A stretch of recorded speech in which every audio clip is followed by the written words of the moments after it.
大家好，我是美食多。我真是没想到，用夏枯草搭配鸡蛋，作用这么厉害，省钱又实用，后悔知道晚了。如果你也看到了这个视频，那一定不要错过了，耐心的看完，你会回来感谢我的。下面就一起跟着视频来看看是怎么做的吧。首先准备适量的夏枯草。夏枯草很特别，很有个性。冬天别的花草都在休息，它开始发芽生长。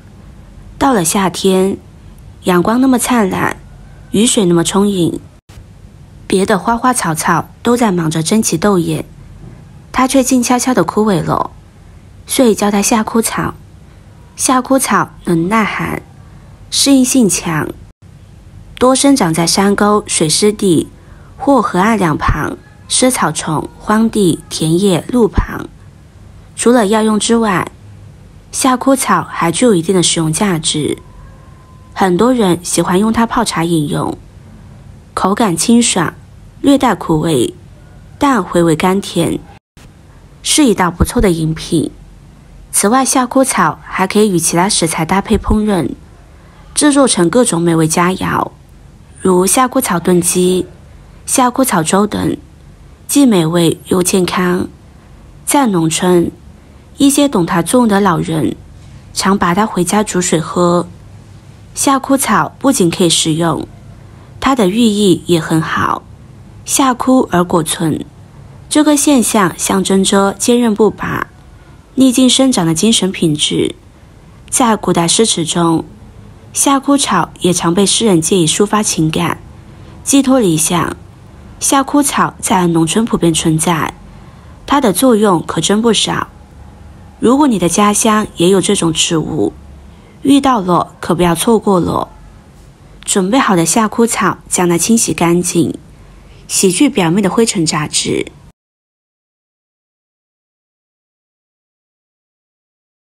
洗干净，先放入盘中备用。再准备2个鸡蛋，鸡蛋可以根据家里人数来准备。加入食盐，把鸡蛋清洗干净。鸡蛋表面会有些细菌，还有鸡粪残留。食盐有消毒杀菌的作用，而且食盐是呈颗粒性的，可以增加摩擦。加入食盐可以将它清洗得更加干净。鸡蛋是家庭里最常见的食材，基本上每个家庭都少不了它。它是生活中比较便宜还好吃的优质蛋白。我们都知道它很营养，是一种人人都需要的食物，可以水煮炒着吃，还可以做成跟鸡蛋相关的各种美食，甜的或者咸口味的都可以。总之，鸡蛋已经成为了家喻户晓的食物，每天基本上都要有鸡蛋的摄入，来维持人体需求。鸡蛋中含有优质蛋白质和铁等营养元素，可以让人体更加健康。洗干净的鸡蛋放入锅中，再把夏枯草也放进来，根据自己的口味加入适量的冰糖，再往里边加入足量的清水，水的量要一次性加够，中途不要再加水。然后盖上盖子，大火煮开之后，再转小火煮5分钟。朋友们、家人们，视频看到这里了，麻烦您动动您发财的小手，帮忙点一个免费的 like。 对您来说只是举手之劳，对我来说可以高兴的睡不着觉。现在这个视频就辛苦您点赞转发一下吧，非常感谢大家的支持和鼓励。时间到了之后，打开盖子，现在可以闻到一股浓浓的夏枯草的味道，汤汁也已经变成了深褐色。为了能使鸡蛋更好的吸收汤汁，我们用勺子把鸡蛋敲碎，这样煮出来的鸡蛋口感会更佳。全部敲好之后，让它再煮1分钟。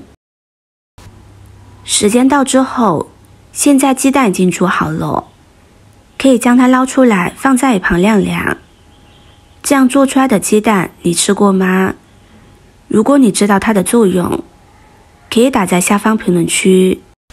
我们把皮剥掉之后就可以吃了，口感非常不错，而且营养很高，可以经常这样煮上几个鸡蛋来吃，比白水煮鸡蛋口感更好，营养更高。